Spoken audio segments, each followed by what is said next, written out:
स्वागत है आपका दुनिया के उस इकलौते शहर में जहां हवा की गुणवत्ता AQI को प्रदूषण का मानक नहीं बल्कि बुखार नापने वाला थर्मामीटर समझा जाता है। जी हां, आपने सही सुना। हम उस दौर में जी रहे हैं जहां सांस लेना सिगरेट पीने से भी ज्यादा हानिकारक हो चुका है, लेकिन सिस्टम कह रहा है मौसम का मजा लीजिए। आप भी मौसम का मजा लीजिए। प्यारे साथियों नमस्कार। विश्व स्वास्थ्य संगठन WHO कहता है कि हवा में PM 2.5 का स्तर औसतन 15 माइक्रोग्राम 24 घंटे से ज्यादा नहीं होना चाहिए। अगर AQI 50 के ऊपर जाए तो यह खतरा है और 300 के पार जाए तो यह हेल्थ इमरजेंसी है। लेकिन दिल्ली और NCR में यहाँ 300 से 400 AQI को अब नॉर्मल माना जाता है और जब मीटर 500 या 800 पार करता है तब एयर प्यूरिफायर लगाकर कमरों में बैठे सिस्टम की नींद टूटती है। और नींद टूटते ही फैसले क्या होते हैं? दफ्तरों में 50% वर्क फ्रॉम होम कर दो, मतलब बाकी के 50% लोगों के पास क्या लोहे के फेफड़े हैं। तंदूर बंद कर दो, होटलों में रोटी नहीं बनेगी। मानो दिल्ली का सारा प्रदूषण तंदूरी चिकन और नान सेकने से हो रहा है। स्कूलों में ताला लगाकर बच्चों के भविष्य से खिलवाड़ करो। पेट्रोल पंप पर बिना PUC के तेल नहीं मिलेगा। ये सुनने में अच्छे लगते हैं, लेकिन जमीनी हकीकत यह है कि सड़कों पर लाखों गाड़ियां अब भी जहर उगल रही हैं। दिल्ली प्रदूषण को गहराई से समझने के लिए कहानी को थोड़ा पीछे ले चलते हैं ताकि हम समझ सकें कि हम यहां पहुंचे कैसे। आपको याद होगा जब दिल्ली में पिछली सरकारें थीं तब कुछ आज के 50% वाले नियम की तरह ही जब नवंबर दिसंबर का महीना आता था तो उस समय भी सरकार की प्रतिक्रिया एक रटे रटाए नाटक जैसी होती थी। अचानक ऑड इवन लागू कर देना। जो इवन डेट्स हैं उनको इवन नंबर्ड व्हीकल्स उन दिनों में अलाउ किए जाएंगे और जो ऑड डेट्स हैं उसमें ऑड नंबर्ड व्हीकल्स अलाउ किए जाएंगे। स्कूलों में छुट्टियां घोषित कर देना और कंस्ट्रक्शन साइट्स पर ताले लगा देना। जनता को लगता था कि यह सब काम चलाऊ है, कोई ठोस नीति नहीं है। फिर वक्त बदला, सरकार बदली और दावा किया गया कि अब प्रदूषण के खिलाफ एक वैज्ञानिक युद्ध छेड़ा जाएगा। लेकिन आज जब हम हकीकत देखते हैं तो पाते हैं कि युद्ध प्रदूषण से नहीं बल्कि डेटा से लड़ा जा रहा है। अगर आपने अभी हाल फिलहाल के कुछ दिनों में किसी सरकारी ऐप या गूगल पर दिल्ली और NCR क्षेत्र का AQI चेक किया होगा तो आपको शायद 350 या 400 का आंकड़ा दिखेगा। लेकिन अगर आपने अपने घर या ऑफिस में किसी एयर प्यूरिफायर के रीडिंग को देखा होगा तो आपको 700, 800 या शायद उससे भी ज़्यादा का डरावना आंकड़ा दिखाई देगा। यह जो 400 अंकों का फासला है यह कोई तकनीकी खराबी नहीं है, यह आज के दौर का सबसे बड़ा साइंटिफिक डेटा फ्रॉड है जिसे सिस्टम ने अपनी नाकामी छिपाने के लिए इजाद किया है। IQ एयर जैसी एजेंसियां अपनी सैटेलाइट रिपोर्ट में दावा कर रही हैं कि दिल्ली का असली AQI 700 से 800 के बीच है। यह इमरजेंसी नहीं, मौत का सायरन है। लेकिन हमारी सरकारी मशीनें 400 से 450 पर क्यों अटक जाती हैं? कारण है कि जहां जहां सरकारी AQI सेंसर मॉनिटर लगे हैं वहां वहां एंटी स्मोक गन से पानी का बौछार किया जा रहा है। जैसे ही सेंसर गीला होता है वह हवा में मौजूद प्रदूषण के कणों को नहीं पढ़ पाता है और रीडिंग आधी हो जाती है। यह वही बात हुई कि मरीज को बुखार 104 डिग्री है लेकिन आपने थर्मामीटर को बर्फ के पानी में डुबोकर कहा देखिए बुखार तो नॉर्मल है। जहां दिल्ली की हवा में सांस लेना एक दिन में 25 से 30 सिगरेट पीने के बराबर हो चुका है, वहीं दिल्ली की मुख्यमंत्री मोहतरमा कहती हैं IQ, AIQ, AQI। IQ जो हमारा AIQ है एक ऐसा टेम्परेचर है जो किसी भी इंस्ट्रूमेंट से पता चल सकता है। और AQI एक ऐसा आपका टेम्परेचर है आपको जो किसी भी इंस्ट्रूमेंट से पता चलता है।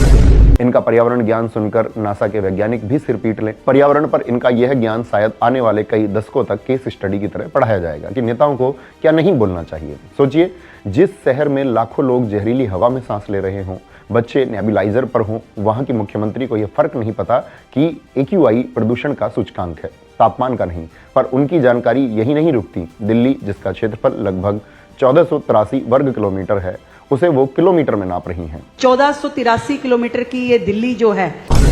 जब नीति निर्माता क्षेत्रफल और लंबाई का फर्क ना समझे, जब वो कहे कि हॉट स्पॉट का मतलब गर्म जगह होता है इसीलिए हम वहां पानी छिड़क रहे हैं, हॉटस्पॉट पे तो करेंगे आप, कोई मॉनिटर में करके AQI डाउन होता है क्या? तो समझ जाइए कि नीतियां विज्ञान की कसौटी पर नहीं बल्कि अज्ञानता से बन रही हैं। क्योंकि मुख्यमंत्री साहिबा फाइलों को नहीं पढ़ती हैं, बस उस पर अंगूठा लगाती हैं। मुझे नहीं पता, जहाँ फाइल पे कहता है अंगूठा लगा दो, मैं वहीं लगाऊंगा। जब शासक ही अनपढ़ हो तो जनता की जान खतरे में पड़नी तय है। साथियों, टीवी और मोबाइल पर आप रोज सुनते हैं कि PM 2.5 बढ़ गया है, लेकिन क्या आपने कभी सोचा है कि आखिर ये PM 2.5 भला क्या है? मैं आपको आसान भाषा में समझाता हूँ ताकि आप इस खतरे को बारीकी से समझ सकें।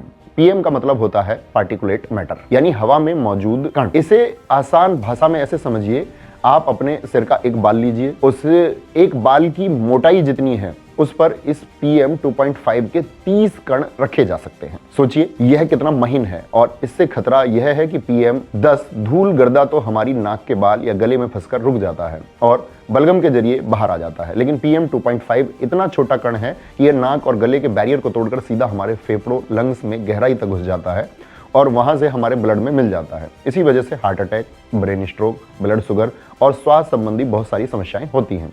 विश्व स्वास्थ्य संगठन WHO ने विज्ञान के आधार पर तय किया कि एक इंसान का शरीर 24 घंटे में हवा के 1 घन मीटर आयतन में अधिकतम 15 माइक्रोग्राम वजन तक के ही कण झेल सकता है। अगर मात्रा 15 से ऊपर जाती है तो शरीर का नेचुरल फिल्टर सिस्टम फेल होने लगता है। पर दिल्ली और NCR के क्षेत्रों में यह अक्सर 300 से 400 माइक्रोग्राम होता है, यानी तय सीमा से 20 से 25 गुना ज्यादा। यह प्रदूषण नहीं है, स्लो पॉइजन, धीमा जहर है। अब जरा इस जहरीले गैस के गुब्बार की कीमत भी जान लीजिए। Green peas south east Asia की रिपोर्ट बताती है कि साल 2020 में जब हम कोरोना से लड़ रहे थे, तब दिल्ली में 54,000 लोगों की मौत चुपचाप वायु प्रदूषण से हो गई थी। अगस्त 2024 में जारी हुई यूनिवर्सिटी ऑफ शिकागो AQLI की एक और रिपोर्ट कहती है कि प्रदूषण के मौजूदा स्तर के कारण दिल्ली और NCR क्षेत्र का हर नागरिक अपनी जिंदगी के औसतन 11.9 साल यानी लगभग 12 साल खो रहा है। अगर हवा साफ होती तो हम और आप 12 साल ज्यादा जीते। लेकिन अगर आप सोचते हैं कि यह सिर्फ दिल्ली की कहानी है तो द लेसेंट प्लानिटरी हेल्थ की दिसंबर 2020 में प्रकाशित रिपोर्ट के आंकड़े देखिए। यह रिपोर्ट कहती है कि भारत में हर साल 16 से 17 लाख लोगों की मौत जहरीली हवा के कारण हो रही है। खतरा कितना बढ़ चुका है इसका अंदाजा आप 19 मार्च 2024 को जारी IQ एयर की रिपोर्ट से लगा सकते हैं। इस रिपोर्ट में एक कड़वा सच दुनिया के सामने रखा है। साल 2018 से 2023 तक अगर 2022 छोड़ दें, जिसमें दिल्ली दूसरे नंबर पर रही है, तो दिल्ली 134 देशों में से 5वीं बार दुनिया की सबसे प्रदूषित राजधानी, मोस्ट पॉल्यूटेड कैपिटल बनी है। इस रिपोर्ट में दुनिया भर के 7,812 शहरों का भी विश्लेषण किया गया और उसमें दुनिया का सबसे प्रदूषित शहर बिहार का बेगूसराय है। शर्म की बात यह है कि दुनिया के टॉप 100 सबसे जहरीले शहरों में 83 शहर भारत के हैं। बात सिर्फ जान की नहीं है, हमारी जेब की भी है। द लेसेंट की 2021 की रिपोर्ट के मुताबिक वायु प्रदूषण के कारण भारत को एक साल में करीब $36.8 बिलियन यानी कि लगभग 2,70,000 करोड़ रुपए का नुकसान उठाना पड़ा। राज्यों की बात करें तो उत्तर प्रदेश को अपनी GDP का 2.2% नुकसान हुआ। अब जरा इस आंकड़े का गणित और हकीकत समझिए। साल 2019-20 में उत्तर प्रदेश की कुल GDP करीब 16.89 लाख करोड़ रुपए थी। अगर हम इसका 2.2% निकालें तो यह रकम करीब 37,158 करोड़ रुपए बनती है। शायद आप सोचें कि ये पैसे धुएं में कैसे उड़ गए, तो जवाब है मेडिकल खर्च और काम का नुकसान। यानी 37,000 करोड़ रुपए वो पैसा है जो यूपी के लोगों ने अस्पतालों के बिल भरने में, महंगी दवाइयां खरीदने में और बीमारी के कारण दफ्तर से छुट्टी लेने में गवाया। जब घर का कमाने वाला अस्थमा या हार्ट स्ट्रोक का शिकार होकर बिस्तर पर पड़ता है तो सिर्फ उसकी सैलरी नहीं कटती, देश की GDP भी गिरती है। दिल्ली में तो हवा में जहर है ही, उत्तर प्रदेश भी इस दौड़ में पीछे नहीं है, क्योंकि यूपी के गाजियाबाद, नोएडा, कानपुर और लखनऊ जैसे शहर प्रदूषण के हॉट स्पॉट बन चुके हैं। वजह साफ है, अंधाधुंध निर्माण और धूल। यूपी में जिस रफ्तार से एक्सप्रेसवे और बिल्डिंगें बन रही हैं उसके लिए लाखों पेड़ काटे गए, लेकिन धूल रोकने के इंतजाम नदारद है। एक तरफ ईंट भट्टों का धुआं है तो दूसरी तरफ पुरानी डीजल गाड़ियां और जनरेटर सेट हैं जो 24 घंटे जहर उगल रहे हैं। हम विकास तो कर रहे हैं लेकिन अपने फेफड़ों की कीमत पर। यह डेटा दिखाते हैं कि प्रदूषण सिर्फ दिल्ली की समस्या नहीं है, बल्कि यूपी और बिहार जैसे राज्य तो साइलेंट किलर का सामना कर रहे हैं, जिनकी चर्चा बहुत कम होती है। प्रदूषित हवा अब सिर्फ बुजुर्गों की बीमारी नहीं है।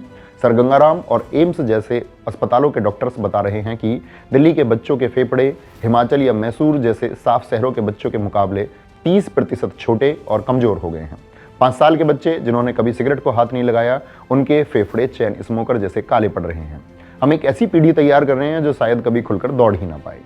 इस प्रदूषण का असर सिर्फ हमारी सेहत पर नहीं बल्कि हमारी विरासत और ऐतिहासिक इमारतों पर भी पड़ रहा है।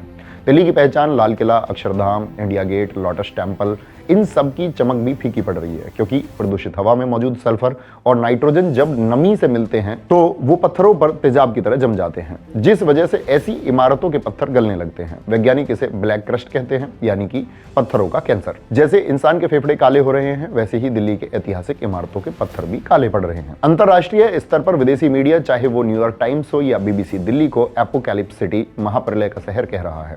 विदेशी दूतावासों के अधिकारी दिल्ली पोस्टिंग को सजा मानते हैं और यहां काम करने के लिए हार्डशिप अलाउंस मांगते हैं। विदेशी पर्यटक अब सर्दियों में भारत आने से कतराने लगे हैं। यह हमारी ग्लोबल इमेज पर एक कालिक है जिसे साफ करना आसान नहीं होगा। सरकार कहती है कि वो कोशिश कर रही है। याद कीजिए कुछ समय पहले आर्टिफिशियल रेन यानी कि कृत्रिम वर्षा का कितना शोर मचा था। IIT कानपुर के साथ मिलकर योजना बनी, सुप्रीम कोर्ट में बड़े बड़े हलफनामे दिए गए। मीडिया रिपोर्ट्स के मुताबिक इस पूरे तामझाम और पायलट प्रोजेक्ट की प्लानिंग में करीब करोड़ों रुपए का खाका तैयार हुआ। जनता को लगा कि शायद विज्ञान हमें बचा लेगा, लेकिन हुआ क्या? प्लेन उड़े, बादलों में दो बार छिड़काव किया गया, लेकिन बारिश की एक बूंद भी जमीन पर नहीं गिरी। करोड़ों रुपए और सारी उम्मीदें धुएं में उड़ गईं, लेकिन सरकार जमीन पर पानी छिड़ककर सेंसर को धोखा देने में सफल रही, भले ही आसमान से बारिश कराने में पूरी तरह फेल हो गई। इसके अलावा सरकार के पास वही पुराने उपाय हैं, ग्रैब 4 लागू करना, यानी कि होटलों में तंदूर बंद कर दो, दफ्तरों में 50% वर्क फ्रॉम होम कर दो। सुनने में ये बड़े अच्छे कदम लगते हैं, लेकिन इनका असर कितना है? दिल्ली में 1 करोड़ से ज़्यादा रजिस्टर्ड गाड़ियां हैं। जब आप 50% लोगों को घर बिठा देते हैं, तो क्या 50% लोग अपनी गाड़ियों से घंटों जाम में नहीं फंसते हैं? या उनकी गाड़ियां जब सड़कों पर चलती हैं तो पॉल्यूशन नहीं होता? जब तक पब्लिक ट्रांसपोर्ट वर्ल्ड क्लास नहीं होगा, तब तक ऐसे नियम कानूनों का कोई मतलब नहीं निकलेगा। हमें चीन के बीजिंग मॉडल से सीखना चाहिए। 2013 में बीजिंग का हाल दिल्ली जैसा ही था, लेकिन उन्होंने तंदूर बंद नहीं किए, उन्होंने अपनी औद्योगिक नीति बदल दी। उन्होंने शहर के आसपास के सारे कोयला पावर प्लांट्स बंद कर दिए, लाखों पुरानी गाड़ियां स्क्रैप की, स्टील प्लांट्स को शहर से सैकड़ों किलोमीटर दूर भेज दिया और ग्रीन एनर्जी को बढ़ावा दिया। वहां इच्छा शक्ति थी, इसीलिए आज बीजिंग का आसमान नीला है। हमारे यहाँ इच्छा शक्ति की जगह सिर्फ मीटिंग्स और प्रेस कॉन्फ्रेंस हैं। लेकिन दोस्तों, इस पूरी कहानी का अंत सिर्फ सरकार को कोसने से नहीं होगा। यह सच है कि सिस्टम फेल हुआ है, मुख्यमंत्री के बयान बेतुके हैं और आंकड़े फर्जी हैं। लेकिन एक कड़वा सच यह भी है कि इस धुएं में थोड़ी हिस्सेदारी हमारी भी है। जब हम रेड लाइट पर गाड़ी का इंजन बंद नहीं करते हैं, जब हम पास की दुकान जाने के लिए भी कार निकालते हैं, या जब हम सर्दियों में कचरा जलाते हैं, तो हम भी उस जहर को और गाढ़ा करते हैं। सरकार पब्लिक ट्रांसपोर्ट नहीं दे पाई, यह उनकी विफलता है, लेकिन उपलब्ध संसाधनों का सही इस्तेमाल करना हमारी जिम्मेदारी है। निष्कर्ष यही है कि दिल्ली की हवा किसी एक पार्टी की समस्या नहीं है, बल्कि एक सिस्टम की सड़न है। जवाबदेही आज की सत्ताधारी सरकार की बनती है, क्योंकि वादे उन्होंने ही किए थे। सवाल यह है कि क्या हम हर साल नवंबर दिसंबर में सिर्फ मास्क और एयर प्यूरीफायर की सेल्स बढ़ाते रहेंगे, या कभी हम अपनी सरकार से यह मांग करेंगे कि हमें फ्री बिजली या फ्री पानी से पहले साफ हवा चाहिए? क्योंकि अगर सांसें ही नहीं रहेंगी तो बाकी सुविधाओं का भोग कौन करेगा? उम्मीद है आपको मेरी बातें समझ आई होंगी। जय हिंद, जय मां सरस्वती।